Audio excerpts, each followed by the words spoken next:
화가 난다는 이유로 옆에 있던 어린 아들을 갑자기 집어 던지는데 아들을 집어 던졌네요.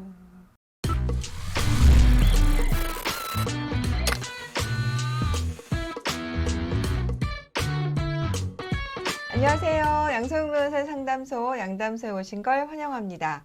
오늘은 김선영 변호사와 함께 상담해 보도록 하겠습니다. 안녕하세요. 네, 안녕하세요. 김선영 변호사입니다. 네, 오늘 사연은 어떤 내용입니까? 폭력 남편의 스토킹이 문제가 되어서 어떻게 보호할 수 있을지 도움을 구하는 사연입니다. 아, 네. 많이 두려우실 것 같아요. 그렇습니다. 자, 스토킹과 관련해서는 뭐 최근에 엄벌해야 되는 분위기, 그리고 이에 대해서 많은 분들이 전에는 그냥 참기만 했는데 적극적으로 스토킹을 신고하면서 많이들 피해를 구제받고 계신데요. 오늘 사연은 어떤 내용인지 한번 보도록 하겠습니다.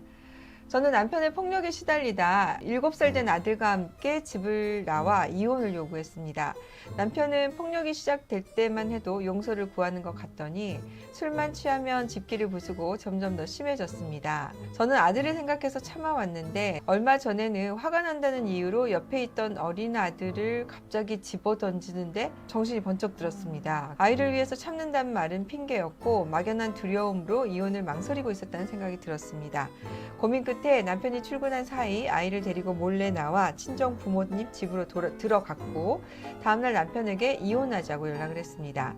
그런데 남편은 저와 아들이 친정집에 있다는 사실을 알고 하루는 밤늦게 집에 찾아와 두드리다 내 아들 돌려내라, 왜 아들도 못 보게 하느냐며 하루에도 수십 통씩 욕설이 섞인 문자를 보내고 있습니다. 부모님까지 하루하루 시달리는 것이 너무 죄송하고 남편이 언제 다시 찾아올지 두렵기도 합니다. 남편이 찾아오거나 반복적으로 연락하는 것을 막을 수 있는 방법이 있을까요? 아이를 보여주지 않으면 양육비를 받지 못하는 건지 궁금하기도 합니다. 일단 남편이 아내와 아들에 대해서 폭행을 했어요. 네. 당연히 형사처벌 대상이 되는 거죠. 그렇죠. 범죄 행위로 피해를 입은 피해자라면 이제 누구든지 가해자를 상대로 고소를 해서 처벌을 받을 수 있도록 할 수 있는데요. 네. 아내 같은 경우에는 남편에 대해서 형법상 폭행 및 상해로 고소를 할 수도 있고요. 다만 이제 형법에 대한 특별법으로서 그 가정 구성원 간의 폭력 등에 대해서 가정폭력 범죄 처벌 등에 관한 특례법이 그 형사처벌 외에도 피해자에 대한 각종 보호 조치를 규정하고 있고요. 그리고 아동복지법에 따라서 아동학대죄로 이제 처벌이 될 수 있을 것 같습니다. 사실 폭력 범죄에서 제일 중요한 게 이제 신변 보호, 그다음 뭐 그렇죠. 보복 범죄를 네. 당하는 거 아닌가 네. 이거에 대한 네. 두려움이잖아요. 네. 이 부분은 어떻습니까? 가정폭력 범죄 처벌 등에 관한 특례법이나 아동학대 범죄 처벌 등에 관한 특례법에서 이제 피해자에 대한 보호 조치 네. 등에 대해서 규정을 하고 있는데요. 이제 그 처벌이 확정되기 전에도 이제 가정폭력 및 아동학대로 고소를 하심과 동시에 이제 경찰 등 사법기관의 임시조치를 구하시면 이제 경찰 단계에서도 이제 태거든 격리, 네. 같이 살던 공간에서 그리고 피해자 및 피해자 거주지 직장 등의 접근 금지 등 임시조치가 이루어질 수가 있고요.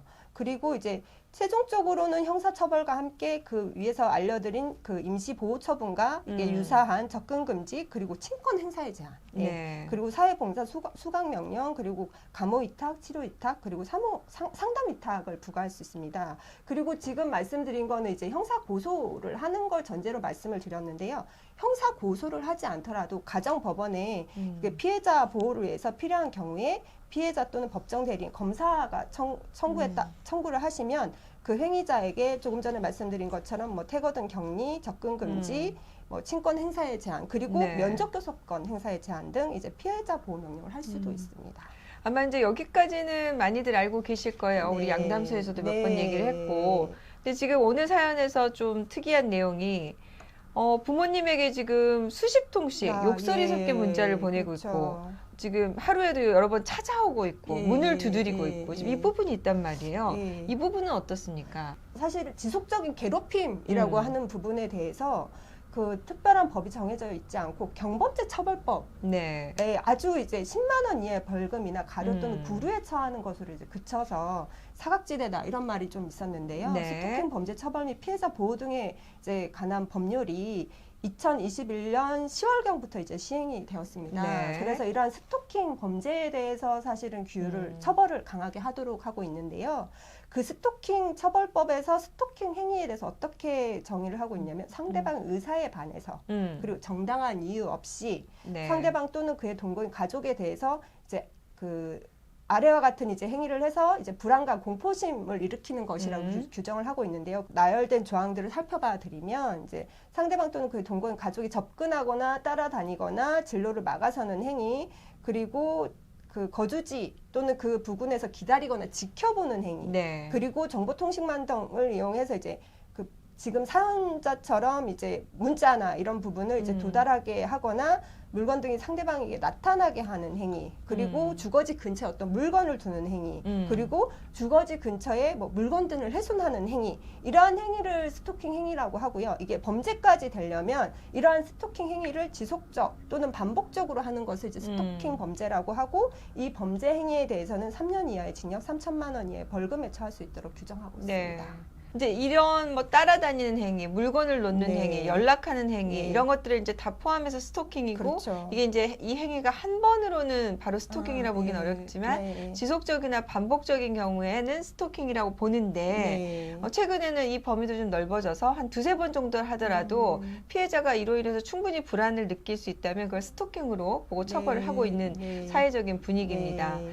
얼마 전에 이제 굉장히 환영할 만한 판결이 나왔던 것이, 부재중 전화가 찍힌 것만으로는 네. 전화가 도달한 것이 아니다라고 해서 이제 네. 무죄를 네. 했다가 네. 판례가 변경이 되면서, 아니 도달하지 않는, 그러니까 일단 수신이 찍혔다면 이건 도달한 네. 것이다. 네. 그리고 이로 인해서 충분히 불안감을 조성할 수 있다면 스토킹에 해당한다라고 보는 법원의 네. 판단도 나왔기 네. 때문에 좀 주의를 하셔야 될 것 같아요. 네. 그래서 최근에 이제 내가 이제 피해자든 가해자든 간에 분노를 주체하지 못해서 상대방에게 뭔가 보복행위를 하는 것에 대해서 굉장히 좀 우리 사회가 좀 허용적인 분위기였는데 네. 이에 대해서는 엄격히 바뀌어가고 네. 있다는 거 좀 주의를 하셔야 될 것 네. 같습니다. 네. 그래서 그 상간녀에게 네. 지속적으로 연락해서 이렇게 비난하는 거, 네. 이것도 지금 처벌을 하고 있는 분위기예요. 그것도. 그래서 내 화를 주체 못해서 하는 거, 심정은 이해는 가지만 오히려 내가 처벌될 수 있다는 거 좀 주의를 하셔야 될 네, 것 같습니다. 그렇습니다.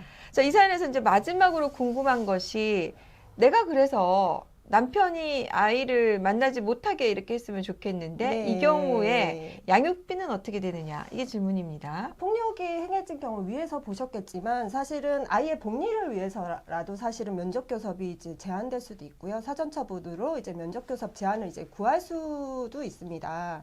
그리고 이제 사실은 면접교섭도 사실은 아이를 위한 권리이고 그렇기 때문에 양육비는 더더군다나 아이의 복리를 우선적으로 고려해야 하는 문제이기 때문에 네. 사실은 면접교섭이 제한되었다는 자체만으로 양육비를 지급하지 않겠다라는 남편의 주장은 받아들여지긴 어려울 것 같습니다. 네. 양육비하고 면접교섭을 마치 뭔가 두 사람의 네. 대가관계처럼 네. 생각하시는데 그건 아니라는 네. 거죠. 그래서 법원에서도 양육비를 주지 않는 부모가 면접교섭을 신청하는 경우에 면접교섭을 해줘야 한다, 이렇게 판단이 나오기도 하고요. 또 면접교섭을 제한하는 경우에도 양육비는 줘야 한다, 이렇게 판단이 나오기도 하니까 두 가지가 대가관계가 아니라는 거 주의하셔야 될 것 같습니다. 네, 오늘 스토킹과 관련한 내용 좀 살펴봤네요.